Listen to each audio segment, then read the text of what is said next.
सही है, मैं आशा करती हूँ सभी स्वस्थ होंगे, मस्त होंगे और हमारी पढ़ाई बहुत जोरों शोरों से चल रही होगी।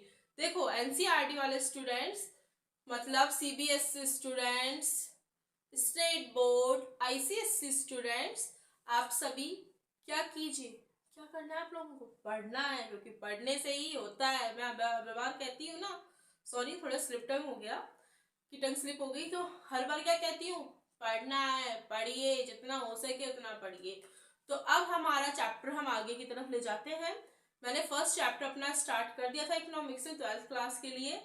चैप्टर का नाम क्या है, परिचय, इंट्रोडक्शन, व्यष्टि अर्थशास्त्र, मतलब macro economics, not a micro economics. ठीक है, चलिए स्टार्ट करते हैं। हमने परिचय में क्या क्या पढ़ा था कि अर्थव्यवस्था क्या है, अर्थशास्त्र क्या है। मैंने आपको बताया था कि अर्थव्यवस्था व्यवस्था होती है, मतलब पूंजी का किस प्रकार से व्यवस्था किया जाए, किस प्रकार से पूंजी को कहाँ लगाना है, कहाँ से उसको हटाना है, कहाँ कितनी मात्रा लगानी है, दैट इज पूंजी की अर्थव्यवस्था। और अर्थशास्त्र क्या होता है, देखो शास्त्र का मीनिंग ही एक वो है कि एक किताब, पोथी, पोथी किसको कहते हैं, शास्त्रों को ही तो कहते हैं।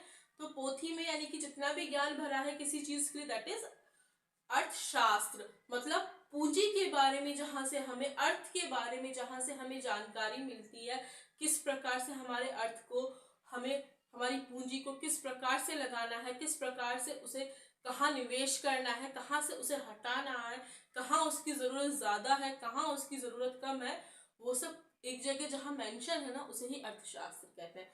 कोई ये पूछे कि अर्थव्यवस्था और अर्थशास्त्र क्या सेम है, नहीं बेटा, अर्थशास्त्र और अर्थव्यवस्था दोनों ही अलग है।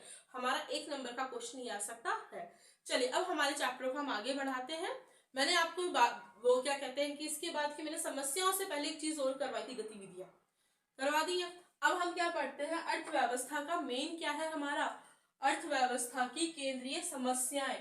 देखो केंद्रीय समस्याओं का मीनिंग क्या होता है, पहली बात तो मैं आप सभी को बता दूं कि डरना नहीं है, घबराना नहीं है, क्योंकि बहुत से लोग ये कहते हैं कि ना हमें तो इकोनॉमिक्स समझ में ही नहीं आ रही। ऐसा कुछ नहीं है, इकोनॉमिक्स बहुत इजी चैप्टर है, क्वेश्चंस आएंगे। और सुनिए, जिस बच्चे को इकोनॉमिक्स के क्वेश्चंस आ गए ना, वो सब कुछ कर सकता है। अकाउंट्स जैसे, क्योंकि बहुत से बच्चे हैं जिनको अकाउंट्स नहीं आती है, लेकिन वो, और जिनको और उन बच्चों में पता है क्या प्रॉब्लम होती है, उनको अकाउंट्स आती है बट उनको डर लग रहता है, फोबिया बना रहता है कि यार हमें तो आता ही नहीं है, हम तो कर ही नहीं पाएंगे। अरे ऐसा कुछ नहीं है, हमें क्या है, करना है, उस चीज को पढ़ना है। अकाउंट्स आपको क्या करती है, प्रैक्टिस मांगती है। ऐसे ही इकोनॉमिक्स भी क्या मांगती है, प्रैक्टिस मांगती है, क्वेश्चंस हमारे प्रैक्टिस मांगते हैं। अरे इतना सिंपल सब्जेक्ट है हमारा, जिसमें हमें हमारे देश की अर्थव्यवस्था पढ़नी है, दूसरे देश की अर्थव्यवस्था पढ़नी है, ज्यादा नहीं पढ़नी दूसरे देश की, हमें हमारे देश की अर्थव्यवस्था पढ़नी है। और हम क्या है, छोटे लेवल पे कैसे अर्थव्यवस्था कर सकते हैं, बड़े लेवल पे कैसे कर सकते हैं, मैक्रो माइक्रो यही तो होते हैं। किस प्रकार से हम हमारे बिजनेस को ऊपर ले जाकर के अर्थव्यवस्था को सही कर सकते हैं, किस प्रकार से हम अर्थव्यवस्था को नीचे ला करके कम उसमें ही हम उत्पादन करके चीजों को क्या कर सकते हैं, कंज्यूम करवा सकते हैं, पैसा कमा सकते हैं, दैट इज अर्थव्यवस्था। ठीक है, तो अब हमारी केंद्रीय समस्या, जो केंद्रीय जो मनुष्य की आवश्यकता है वो होती है, वो क्या होती है, रोटी कपड़ा मकान। भी सबको रोटी कपड़ा मकान की आवश्यकता होती है। रोटी किस लिए, कि भाई खाने के लिए, अगर हम खाएंगे पिएंगे नहीं तो हम चलेंगे फिरेंगे नहीं, चल फिर नहीं पाएंगे। फिर कपड़े की, क्योंकि कपड़ा हमारे तन पे होना बहुत जरूरी है। अब गांधी जी तो कहते थे कि कपड़े उतने पहनो जितने तुम्हारी जरूरत हो, हम भी यही कहते हैं उतनी जरूरत है। लेकिन अब क्या है, ट्रेंड बदलता रहता है, और आप लोगों को पता होना चाहिए हर 7 डेज में मार्केट चेंजिंग आती है। मार्केट में जो कपड़े हैं ना, जो हमारे ड्रेसेस हैं, और मोस्टली गर्ल्स का ही नहीं बॉयज का भी है, कि जो फैशन अभी 7 डेज चल रहा है, उसकी नेक्स्ट 7 डेज अलग फैशन आ जाएगा, और उसमें क्या कपड़े चेंज हो जाएंगे, कि क्लोथ है तो वही, फैब्रिक भी वही है, बट क्या होगा, डिजाइन चेंज हो जाएंगे। तो बहुत सारे चेंजेस आते रहते हैं। तो क्या हुआ, रोटी की जरूरत हमें जीवन जीने के लिए हुई, क्योंकि हम रोटी नहीं खाएंगे तो हम कुछ खाएंगे पिएंगे नहीं तो हम चल फिर नहीं पाएंगे, वीकनेस आ जाएगी, बीमार पड़ जाएंगे। कपड़ा नहीं होगा तो ठंड में परेशान हो जाएंगे, ठंड से सिकुड़ के मर जाएंगे, और गर्मी होगी तो भाई हालत खराब हो जाएगी। कपड़ा भी होना बहुत जरूरी है। और सबसे मेन बात, मकान। खुद के सर पे छत होना बहुत जरूरी है। तो ये क्या है, एक मनुष्य की बेसिक नीड है। क्या है, आधारभूत आवश्यकताएं हैं, जिनको बुनियादी आवश्यकताएं हैं, जिनको क्या कहा जाता है, मनुष्य की आवश्यकताएं। मास्लो ने भी बताया ना मास्लो ने आवश्यकताएं, रोटी कपड़ा मकान। पहले रोटी की आवश्यकता की पूर्ति हुई, फिर कपड़े पे पहुंचे। कपड़े की आवश्यकता की पूर्ति हुई, फिर हम कहाँ पहुंचे, मकान की आवश्यकता।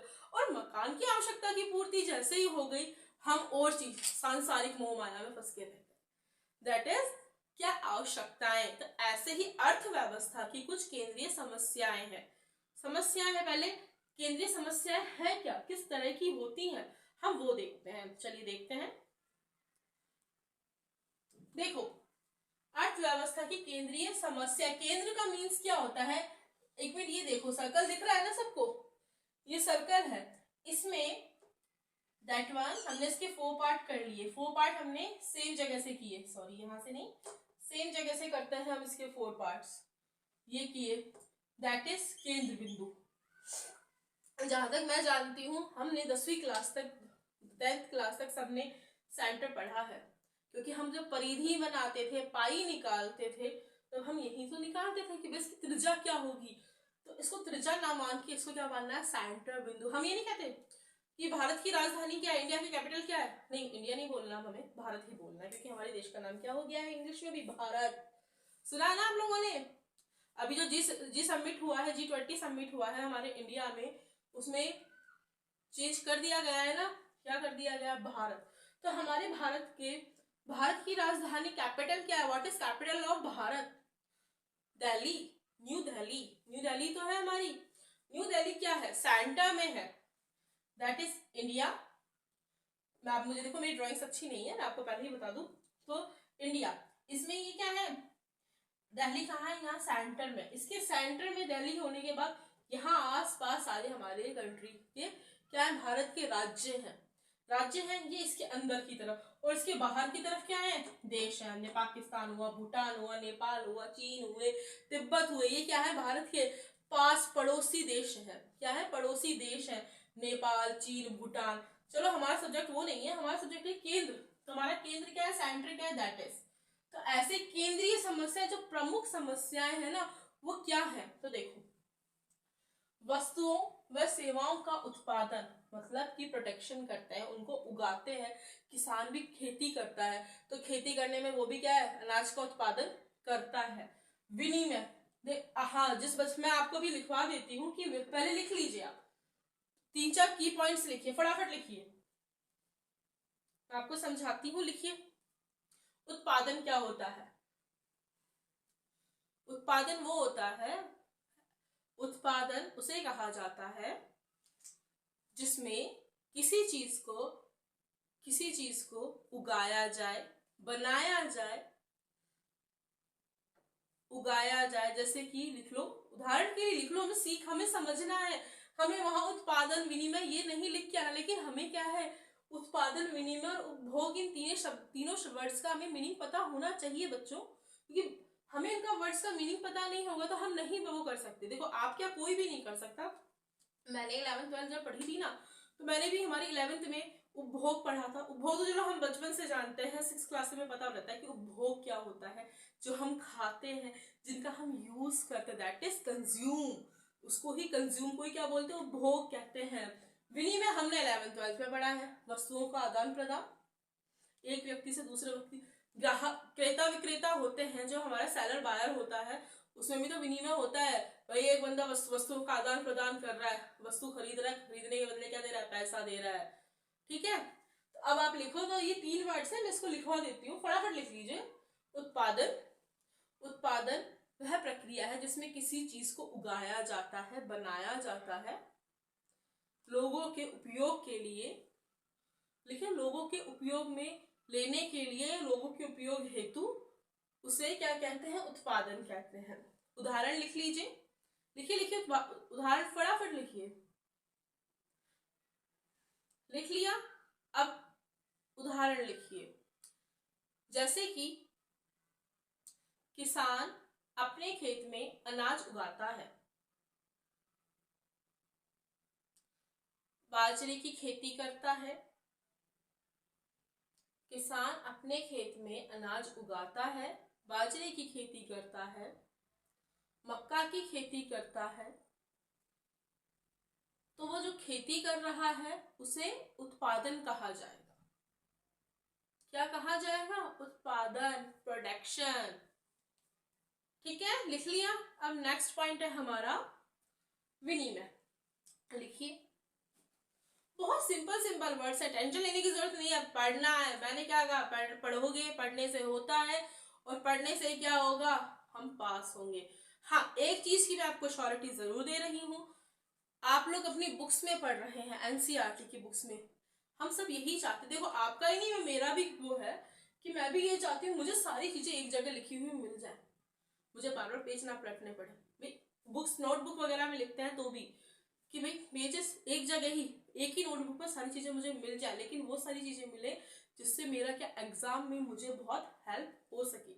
दैट इज, तो हमें क्या करना है, अब विनिमय लिखना है। तो हमें ऐसे ही, आप लोगों को बुक्स नहीं पढ़नी पड़ेंगी, टेंशन मत लो। ये क्लासेस लेने के बाद आप खुद कहोगे कि मैम बुक का तो सारा आपने इसमें ही करवा दिया, क्योंकि बुक से भी हम बहुत अच्छे वे में इस चीजों को समझते हुए चलेंगे। ठीक है, चलिए विनिमय लिखिए। सामान्य भाषा में लिखिए, लिखिए, मैं बोल रही हूं। सामान्य भाषा में वस्तुओं के आदान प्रदान को,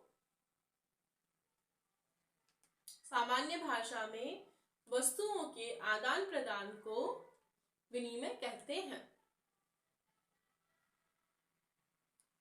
सामान के आदान प्रदान को विनिमय कहते हैं। जब एक व्यक्ति क्रेता बन करके, लिख लीजिए, जब एक व्यक्ति क्रेता बन करके दूसरे व्यक्ति विक्रेता से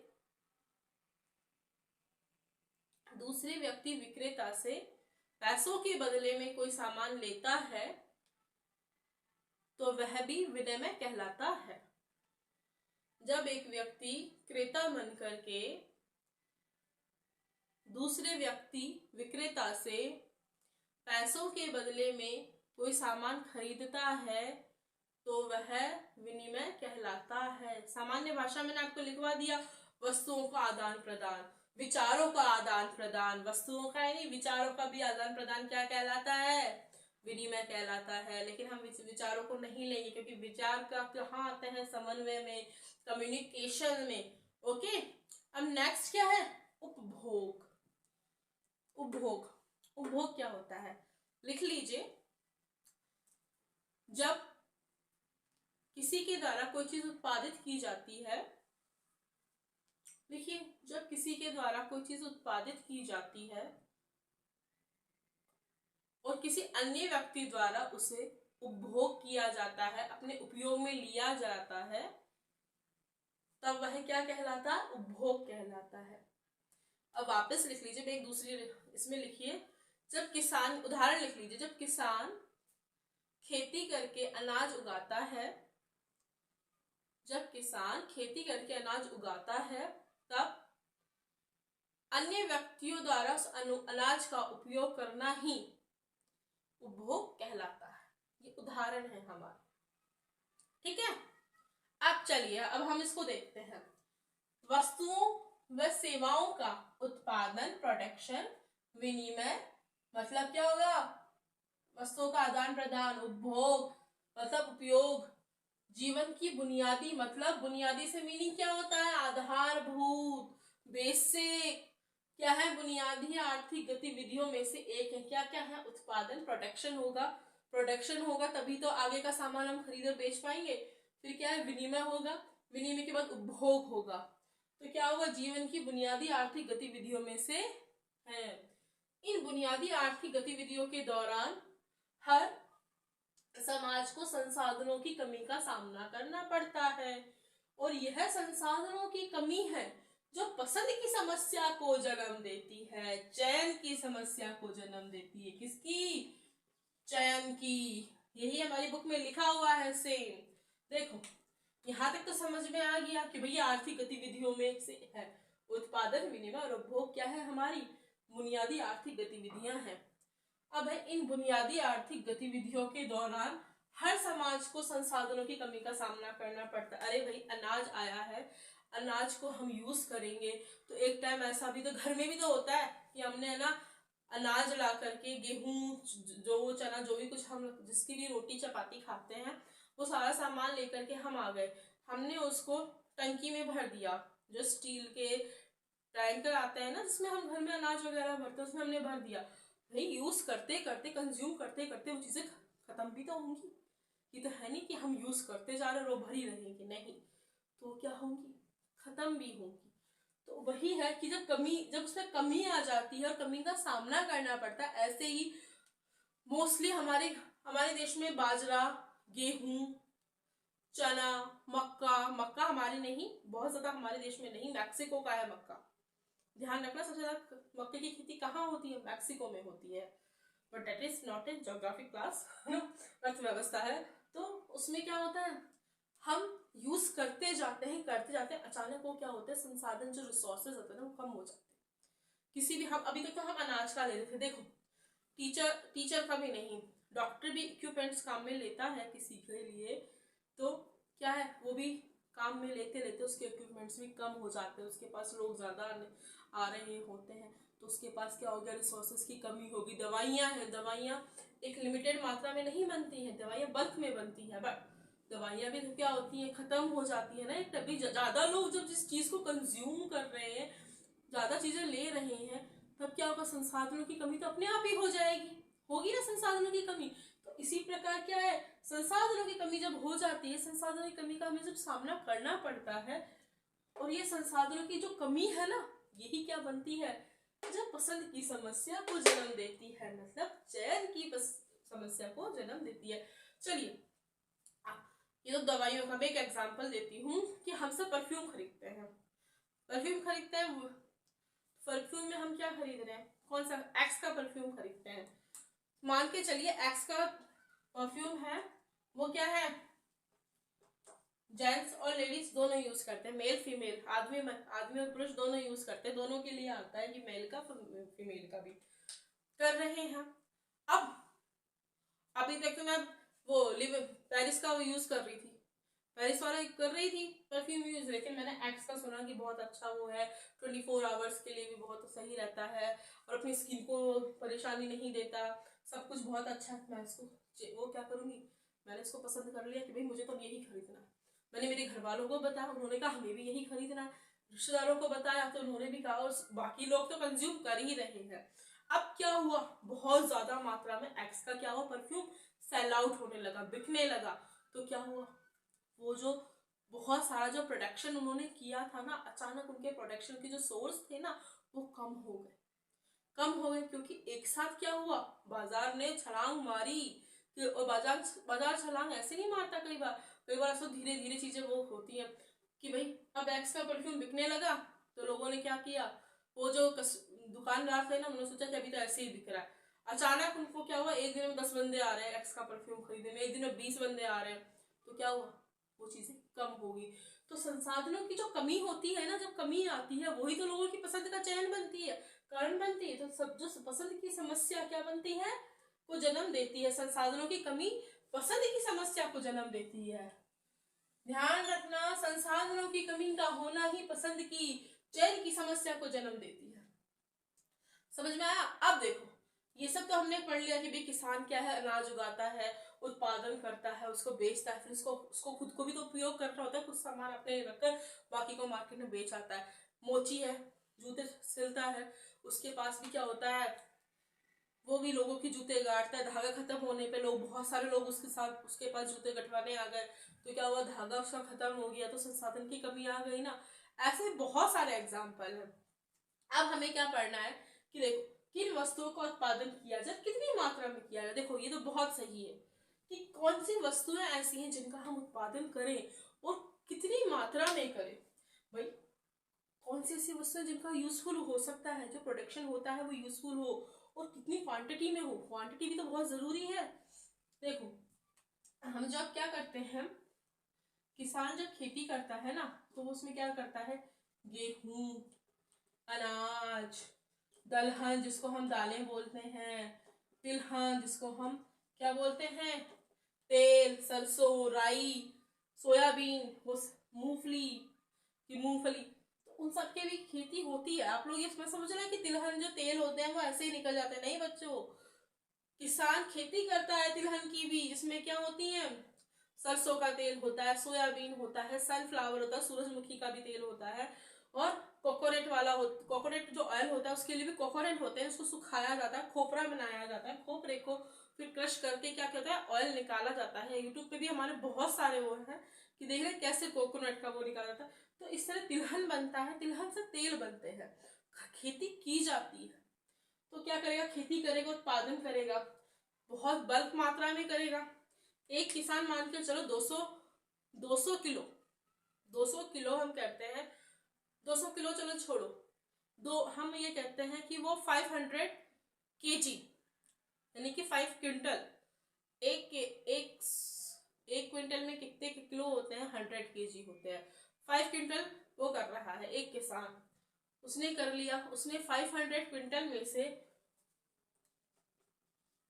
450 किलोग्राम सेल आउट कर दिए, बचे 50 किलो, 50 किलो उसने खुद के लिए रख लिए, उसको खुद को भी तो कंज्यूम करना है, खाना पीना है।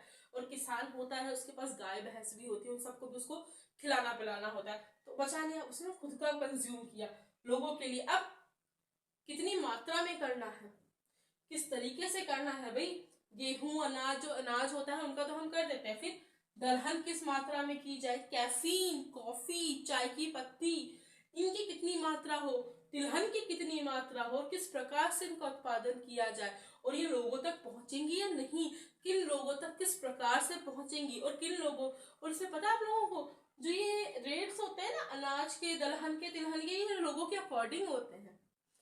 किसान तो बेचारा अपनी जो फसल होती है वो उसको बेच के मंडी में चला जाता है, लेकिन मंडी से जब हमारे पास, हम लोगों के पास जब ये चीजें पहुंचती हैं, तब इनके रेट्स बहुत हाई होते हैं। किसान को तो बेचारे को एक वो जो नॉर्मल उसकी जो वैल्यू है ना वो दे दी जाती है कि तुमने उसको उगाया है, तुमने वो किया, कितनी वो मेहनत करता है ना।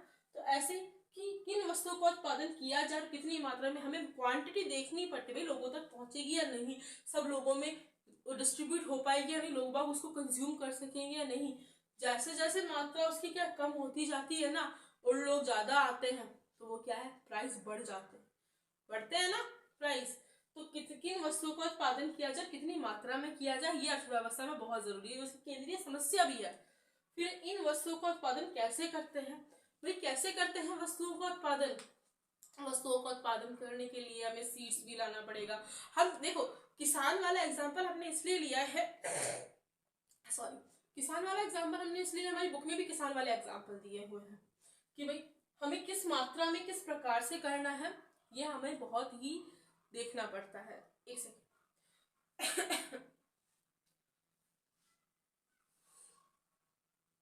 कि इन वस्तुओं का उत्पादन हमें किस मात्रा में करना है, कैसे उत्पादन करना है।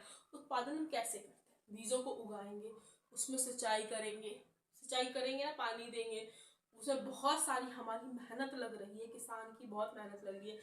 चलो किसान का एग्जाम्पल छोड़ते हैं, हम किसी और चीज का लेते हैं, परफ्यूम का ही ले लेते हैं। परफ्यूम बनाने के लिए भी ये तो है नहीं केमिकल, ये तो केमिकल तो बनता है, केमिकल तो आता है परफ्यूम्स में, बट हम क्या, फ्लावर्स भी तो हमें चाहिए। हम जैस्मीन का परफ्यूम ले रहे हैं, तो जैस्मीन के परफ्यूम के लिए क्या होगा, फ्लावर्स तो आएंगे, बट उसमें क्या होगा, फ्लावर्स के साथ उसमें केमिकल भी डाले जाए। तो दैट इज उत्पादन कैसे करते हैं और किस तरीके से करते हैं, क्या उनकी मात्रा है, वो कितना पैसा खर्च कर रहे हैं, दैट इज उन वस्तुओं का उत्पादन कैसे करते हैं। अब इन वस्तुओं का उत्पादन किसके लिए किया जाए, किसके लिए करना है हमें वस्तुओं का उत्पादन, लोगों के लिए करना है, लोगों की वस्तुओं को, लोगों को क्या है, सामान उपलब्ध करवाने के लिए करना है, लोगों की कितनी आवश्यकता है, लोग उसको कितनी मात्रा में ग्रहण करेंगे। और उत्पादन किसके लिए, हर वर्ग का व्यक्ति होता है समाज में हर वर्ग का व्यक्ति, निम्न आय वर्ग का व्यक्ति भी होता है, उच्च आय वर्ग का व्यक्ति भी होता है, और एक मिडिल क्लास जिसमें हम सब आते हैं, मिडिल क्लास होते हैं। और हम ये भी नहीं कहते कि हम मिडिल क्लास है, हम भी भाई ये कहते हैं कि हम भी उच्च आय वर्ग में आते हैं, और बहुत से हैं जो निम्न आय वर्ग में भी आते हैं। तो उन सब निम्न आय वर्ग के व्यक्तियों के लिए जो उत्पादन किया जाता है ना वस्तुओं का, वो क्या लोअर रेट पे रखा जाता है। उनको जो सामान मुहैया कराया जाता है, उनको जब सामान उपलब्ध कराया जाता है तब उनको थोड़ी कम रेट पे दिया जाता है। मिडिल क्लास को उसे थोड़ी हाई रेट पे दिया जाता है। और जो अपर क्लास होती है ना, जो उच्च वर्ग के लोग हैं, उच्च आय वर्ग के लोग हैं, उनको क्या है, बहुत ही हाई रेट में दिया जाता है। देखिए किसान गेहूं उगाता है, हम गेहूं को छोड़ो, हम लेते हैं तेल, ऑयल। ऑयल कितना महंगा हो रहा है। जो हमारा सनफ्लावर है ना, सरसों का तेल, ओ सॉरी मस्टर्ड ऑयल है ना, सरसों का तेल, वो कितना महंगा हो रहा है, क्योंकि हम ये कहते हैं कि मस्टर्ड ऑयल हमारे हार्ट के लिए बहुत अच्छा होता है, हमारे हार्ट को प्योरीफाई करता है। हम ये कहते हैं ना कि भाई हमें कुछ ऑयली फूड खाने से, पूरी खानी है, हमें क्रिस्पी कचौरी खानी है, तो हमें क्या करना है, किसमें वो करना है, उसको फ्राई, हमें डीप फ्राई करके खानी है। कचौड़ी और पूरी बिना डीप फ्राई नहीं खा सकते हम, तो हमें अच्छी भी लगती है, बट हमें हमारा हार्ट भी तो देखना पड़ता है कि हमारा हार्ट उस चीज़ को सहन कर पाएगा या नहीं। तो ये कहते हैं मस्टर्ड ऑयल हार्ट के लिए बहुत अच्छा रहता है, स्किन के लिए तो बहुत अच्छा रहता ही है, बट हार्ट के लिए बहुत बहुत अच्छा रहता है। रिफाइंड को हमें क्या करना है, इग्नोर करना है। पाम ऑयल को हमें इग्नोर करना है। रिफाइंड में ये नहीं है कि आप रिफाइंड में लीजिए ना, सोयाबीन का ऑयल लीजिए, मूंगफली का लीजिए, कोकोनट ऑयल लीजिए, ऑलिव ऑयल लीजिए, बट किसान तेल का वो कर रहा है उत्पादन। अब लोअर क्लास के लिए तो वो चीजें क्या है, लोअर रेट पे मिलेंगी। मिडिल क्लास के लिए थोड़े अच्छे रेट्स पे मिलेंगी। जहाँ 110 रुपए का, जहाँ 100 रुपए का लोअर क्लास को दे रहे थे, वहां मिडिल क्लास को कितना देंगे, 50 रुपीज बढ़ा करके 150 रुपया का देंगे। और जो अपर लेवल है उसको कितने का देंगे, उसको 250 300 के अकॉर्डिंग। तो इसमें भी क्या है कि किस वर्ग के लिए किस प्रकार से उत्पादन किया जाए, किस मात्रा में किया जाए, ये सब बहुत मैटर करता है। तो अर्थव्यवस्था की केंद्रीय समस्या में आशा उम्मीद सब कुछ करती हूँ आपको आ गया होगा समझ में। अब हम आगे बढ़ते हैं। सीमांत उत्पादन संभावना भाई क्या होती है, पहले तो हम देखते हैं सीमांत उत्पादन संभावना क्या है। वो जो हमारी बुक में जो दिया हुआ है ना, उस कॉलम में, उसको हम देख, चलिए अब देखते हैं सीमांत उत्पादन संभावनाएं। देखो पहले तो हमें सीमांत उत्पादन संभावनाएं होता क्या है, इसके बारे में इसको जानना है। ठीक है, तो सीमांत उत्पादन संभावना से अभिप्राय उस वक्र मतलब कि किससे, ग्राफ से है, जो दो वस्तुओं के उन संयोगों को दर्शाती है जिनका उत्पादन अर्थव्यवस्था के संसाधनों का पूर्ण रूप से उपयोग करने पर किया जाता है। देखो पहले संसाधन मैंने बता दी, संसाधन क्या होते हैं जिनका हम यूज कर रहे हैं, हम कंज्यूम कर रहे हैं। देखो अब अभी आप लोगों की ऑनलाइन क्लास मिल रही है, तो किसके जरिए मिल रही है, इंटरनेट, वाइड के जरिए, वर्ल्ड वाइड जो हम इसको कहते हैं ना जाल, इंटरनेट के जरिए आपको क्लास मिल रही है, मोबाइल पर मिल रही है। ये क्या है, हमारे संसाधन है, संसाधन है। और संसाधनों का ही हमें उपयोग करना है, उन संसाधनों को हमें पूर्ण रूप से, पूरी तरह से उपयोग करके ही क्या करना है, अर्थव्यवस्था को नियंत्रित करना है, अर्थव्यवस्था को चलाना है। ठीक है, तो सीमांत उत्पादन संभावनाएं क्या होती हैं। देखो सीमांत उत्पादन संभावनाएं मैंने बताया ना, उस वक्त उस ग्राफ से है। देखो एक छोटा सा ग्राफ बना के दिखाती हूँ मैं आपको, यहाँ पे है ना, हमारे जो बुक में दिया हुआ है वही ग्राफ है। यहाँ उन्होंने कपास लिख दिया, यहाँ उन्होंने अनाज लिख दिया, A B C D, ऊपर बढ़ा दिया, इसको भी ऊपर बढ़ा दिया, इसको भी। ये जो शो हो रहे हैं ना, दैट इज ग्राफ, वक्र। तो उस वक्र से है जो दो वस्तुओं के उन संयोगों को, जब दो वस्तुएं होती हैं, कोई भी दो वस्तुएं हो, उनके संयोग, उनको मिलाकर के दर्शाती है कि जिनका उत्पादन, जिनका प्रोडक्शन अर्थव्यवस्था के संसाधनों, अर्थव्यवस्था के जितने भी रिसोर्स है, उनका पूर्ण रूप से उपयोग करने पर किया जाता है। देखो किसी भी चीज का जब तक हम पूर्ण रूप से उपयोग नहीं कर ले, तब तक हम उस चीज को क्या नहीं मानते हैं, कार्य को पूरा नहीं मानते हैं। हम वेस्टेज घर से निकालते हैं। अभी हमने दिवाली पे हमने क्या निकाला है, कूड़ा कचरा घर से निकाला, लेकिन बहुत सी चीजें हमें ऐसी मिली हैं जिससे हमने क्या किया, अरे यार इसका तो हम इस चीज में यूज कर लेंगे, यार इसको तो इस चीज में कर लेंगे, इसको और कुछ तो कार्डबोर्ड बना लेंगे, किचन में इसको यूज कर लेंगे, पेपर लगाने में कर लेंगे। हमने बहुत सारी चीजें, तो वो क्या थे, हमारे पास रिसोर्स थे, संसाधन थे, और संसाधनों का हमने क्या है यूज किया है। हमें संसाधनों का उपयोग करना है, किस प्रकार से करना है, वही हमें सीमांत उत्पादन संभावना में जो वक्र होता है वो दर्शाता है। एक बार आप इसको देखो,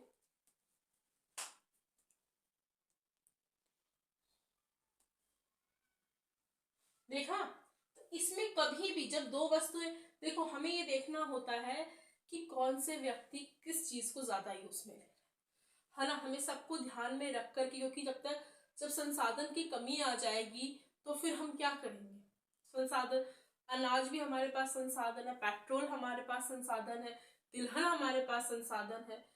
तो ये क्या है, संसाधनों की कमी आते ही हम क्या हो जाते हैं, उस संसाधन को ले, चाह तो उसकी बहुत ज्यादा जरूरत जाती है कि भाई लेना है तो वही लेना है, नहीं तो कुछ नहीं लेना। तो हमें क्या है, देखना पड़ता है कि कौन सी चीज में सबसे ज्यादा संसाधन यूज में आ रहे हैं और कौन सी चीज में संसाधन कम यूज में आ रहे हैं। अनाज में क्या होता है, अनाज उगाने में किसान क्या करता है, बीज लाता है, बीज को बोता है, बीज में पानी भी देता है, कई महीने वेट करने के बाद, 3 से 4 महीने वेट करने के बाद उसको फसल प्राप्त होती है। दैट इज अनाज का संसाधन। नेक्स्ट, अब उसी में से वो क्या करता है, आप लोगों ने जो ये गेहूं निकाल देते हैं, तो गेहूं के सिक्के बचते हैं ना, मतलब जो लकड़ियां बचती है उनको क्या करता है, ईंधन के रूप में काम में लेता है कि अब इनको जलाते हैं, इनसे हम चूल्हा जलाएंगे, दैट इज यूज्ड। उसको फेंकते नहीं है, बेच देते हैं, बहुत हाई रेट्स पे बेचते हैं, वो अपने लेवल पर बेचता है, वो मंडी में जाके नहीं बेचता है। वो क्या है कि आप देसी लैंग्वेज में, हमारे मतलब मेरे बहुत सारे स्टूडेंट्स हैं जो गांव से भी देख रहे हैं ना, तो वो जानते हैं कि जब हम लावणी करते हैं, भाई देसी भाषा में अपने राजस्थान में लावणी कहते हैं और अपने हरियाणा में भी लावणी कहते हैं। जब गेहूं की हम कटाई करते हैं तब क्या करते हैं, गेहूं तो थ्रेसर से निकल के बाहर आ जाता है, लेकिन जो उसके डंडे बच जाते हैं और जो भूसा बचता है, भूसे को तो हम क्या कहते हैं, कड़वी कहते हैं ना, और वो क्या, कड़वी क्या, भूसा कहते हैं, जिसको हमें गाय भैंसों को डालना होता है चारे के लिए मिला करके, व्हाइट वो व्हाइट क्रीम कलर का निकलता है। और जो डंडे बचते हैं उनको हम ईंधन के रूप में यूज करते हैं कि भाई इनसे हम चूल्हा जलाएंगे, इनसे हम क्या जलाएंगे, हारा जलाएंगे, जिसमें क्या जो पकता है, गाय भैंसों के लिए खाना पकता है, उसमें उसके लिए भी यूज में होगा। तो हम उन संसाधनों का यूज कर रहे हैं ना, पूर्ण रूप से प्रयोग कर रहे हैं, दैट इज सीमांत उत्पादन। अब किस प्रकार से, किस व्यक्ति के लिए, किस हिसाब से करना है, ये हमारा क्या बताता है, ये चार्ट बताता है। हमारे पास एग्जाम्पल है सीमांत उत्पादन संभावना के लिए। पहले हम एक लाइन और पढ़ेंगे। उपलब्ध संसाधनों की मात्रा, जो जितनी क्वांटिटी होती है, तथा उपलब्ध प्रौद्योगिकी ज्ञान के द्वारा, भाई हमारे पास, मैंने बताया ना, चलो किसान वाला छोड़ देते हैं, अब हमें है ना साइंस का कोई एक्सपेरिमेंट करना है, हमने एक्सपेरिमेंट कर लिया, उसमें केमिकल बच गए, कुछ क्या बच गए, कुछ और रिसोर्सेज बच गए। हमने कहा कि अभी से हम दूसरी चीज का वो तैयार करते हैं, दूसरे रिसोर्स तैयार करते हैं। तो हमने क्या किया, बचे हुए सामान में हमारा दिमाग लगा के, हमारा जो प्रौद्योगिकी ज्ञान है उसको लगा करके हमने उत्पादित किया, वही तो हमारा संसाधन बना। तो ऐसे ही प्रौद्योगिकी ज्ञान के द्वारा उत्पादित, प्रोड्यूस की जा सकने वाली सभी वस्तुएं, यानी कि सभी प्रकार की वस्तुएं व सेवाओं के सभी संभावित संयोगों को समूह की अर्थव्यवस्था का उत्पादन संभावना सेट कहते हैं। ये लिख लीजिए, एक बार फटाफट लिख लो, फिर मैं समझाती हूँ कि अर्थव्यवस्था का उत्पादन संभावना सेट किसे कहते हैं। लिखिए उपलब्ध संसाधनों की मात्रा, लिख लीजिए उपलब्ध संसाधनों की मात्रा तथा उपलब्ध प्रौद्योगिकी ज्ञान के द्वारा, उत्पादित की जा सकने वाली सभी वस्तुओं व सेवाओं के सभी संभावित संयोगों के समूह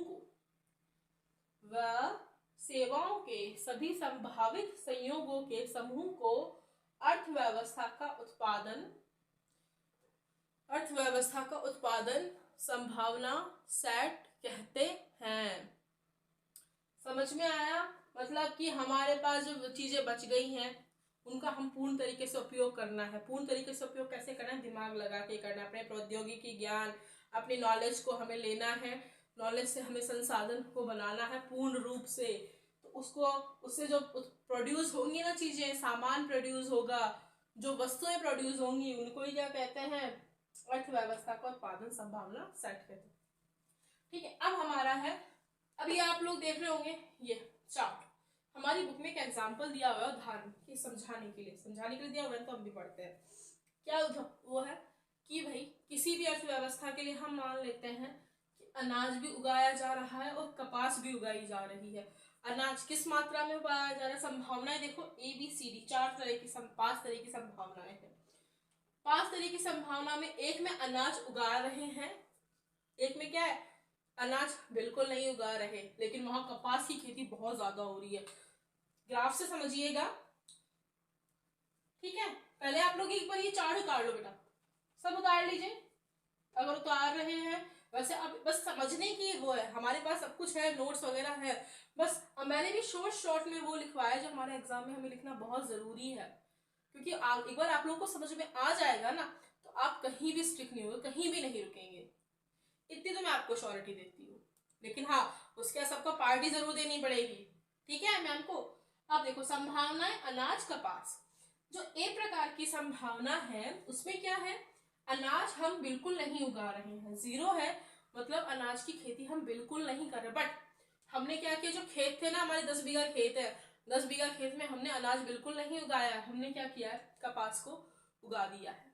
कपास भाई बहुत ज्यादा हाई रेट से बिकती है, आप लोगों को पता होना चाहिए। जीरो पे उगाया तो कपास कितनी, पूरे सारे खेतों में कपास ही कपास है, कपास के फूल खिल रहे हैं। अक्टूबर नवंबर में कपास के फूल खिलते हैं ना, सितंबर अक्टूबर में, तो कपास के फूल खिल रहे, मतलब ये संभावना में क्या है कि यहाँ पर जो किसान है ना वो अनाज नहीं उगा रहे, वो क्या उगा रहे हैं, कपास उगा रहे हैं।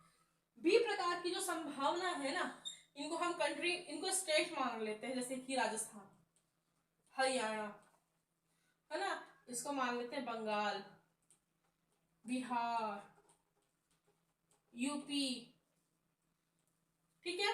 राजस्थान में क्या अनाज को नहीं उगा के सिर्फ लोग कपास उगा रहे हैं, पहली संभावना ये है उदाहरण के तौर पे। फिर हरियाणा में क्या कर रहे हैं कि अगर भाई ठीक है हमारे पास 10 बीघा खेत है, कितने 10 बीघा खेत है, 10 बीघा खेत में से हमने 1 बीघा में तो कितना क्या उगाया है, अनाज उगाया है, हमने गेहूं बो दिया, और एक में क्या गेहूं नहीं बोएंगे, यहाँ हम बाजरा बोएंगे, क्योंकि कपास के साथ बाजरा ही आता है, पता है ना, सर्दियों में हम बाजरा ही खाते हैं।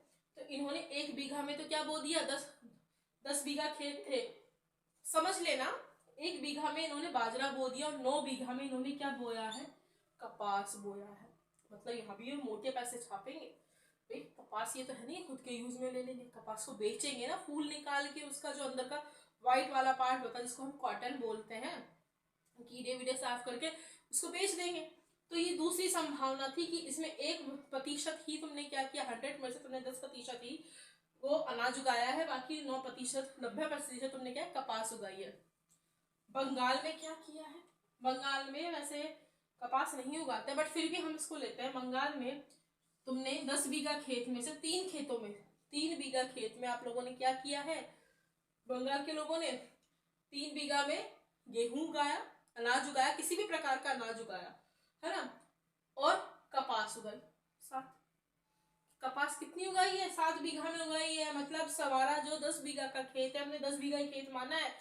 पहली संभावना में क्या था, राजस्थान में बिल्कुल इस बार उन्होंने अनाज नहीं उगाया, उन्होंने सिर्फ कपास उगाई 10 के 10 बीघा खेतों में 100%। बी में क्या किया है, हरियाणा में 10 बीघा खेतों में से 1 बीघा खेत में तो उन्होंने क्या किया है, अनाज उगाया है, और कपास 9 बीघा क्षेत्र में उगाई है।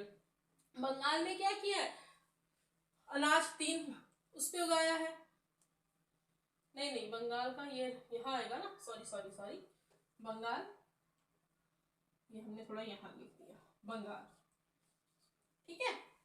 बंगाल में 2 बीघा खेत में उगा रहे हैं, 2 बीघा खेत में कितना सिर्फ अनाज उगा रहे हैं किसी भी प्रकार का, और 7 बीघा में क्या उगा रहे हैं, हमारी 7 कितनी यूनिट ज्यादा उगा रहे हैं, 7 यूनिट ज्यादा कपास उगा रहे हैं।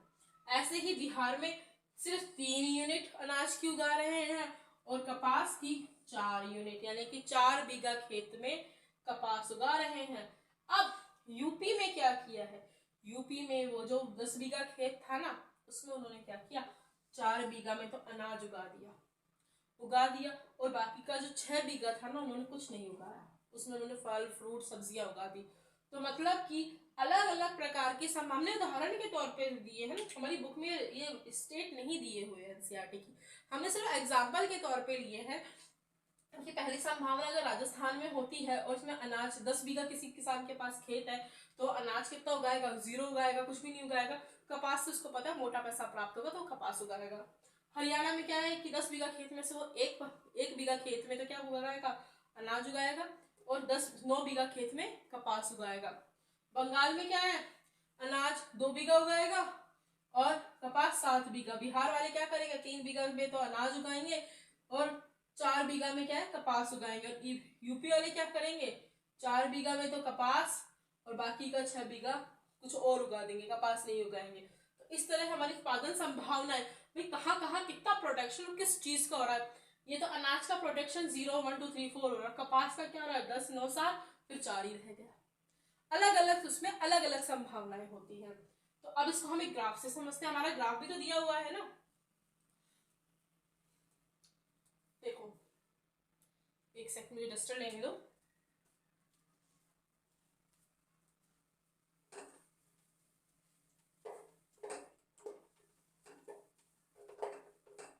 देखो हमारा जो ग्राफ दिया हुआ है वो कैसा दिया हुआ है, यहाँ कपास है, यहाँ क्या अनाज है, अनाज है A B C D E।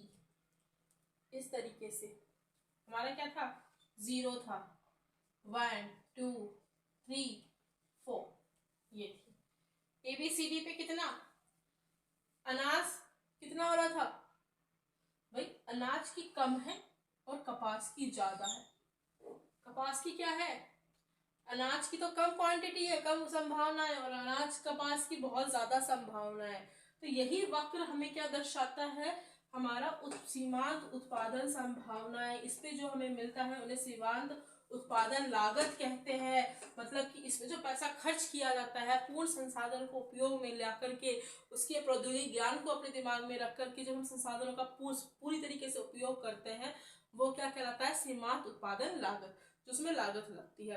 अब हम जो नेक्स्ट क्लास में पढ़ेंगे वो पढ़ेंगे हम इसका व्यष्टि व समष्टि शास्त्र में अंतर, और शायद हमारा एक पॉइंट और रहा है, उसको भी हम इसमें नेक्स्ट क्लास में हमारे कवर कर लेंगे। तो हमारा फर्स्ट चैप्टर कंप्लीट हो जाएगा। मैं आपको मोस्ट इंपॉर्टेंट कुछ क्वेश्चंस भी बताऊंगी, आप लोगों को उन क्वेश्चंस को पढ़ना है। स्टूडेंट्स प्लीज पढ़ते रहिए, क्योंकि मैं आप लोग सोचते हो मैम आप प्लीज कहते हो, देखो बेटा पढ़ने की बात, प्लीज की बात ऐसी है कि मैम के प्लीज कहने से ही आप लोग पढ़ लो, क्योंकि भविष्य आपका है। मैम तो आपको आकर के यहाँ आधा 1 घंटा आपको लेक्चर देकर के चली जाएंगी, आपको समझा जाएंगे, लेकिन पढ़ना आप लोगों को पड़ेगा। तो जितना हो सके उतना पढ़िए और चैनल को लाइक कीजिए। और क्या करना है आप लोगों को, अपने फ्रेंड्स को भी बताना है कि इकोनॉमिक्स की क्लासेस पूरी एनसीईआरटी की हमें इस ऐप पे मिल रही है। किस पे, बिलीव योर सेल्फ पे। चलिए मिलते हैं हमारी अगली कक्षा में, नेक्स्ट क्लास में।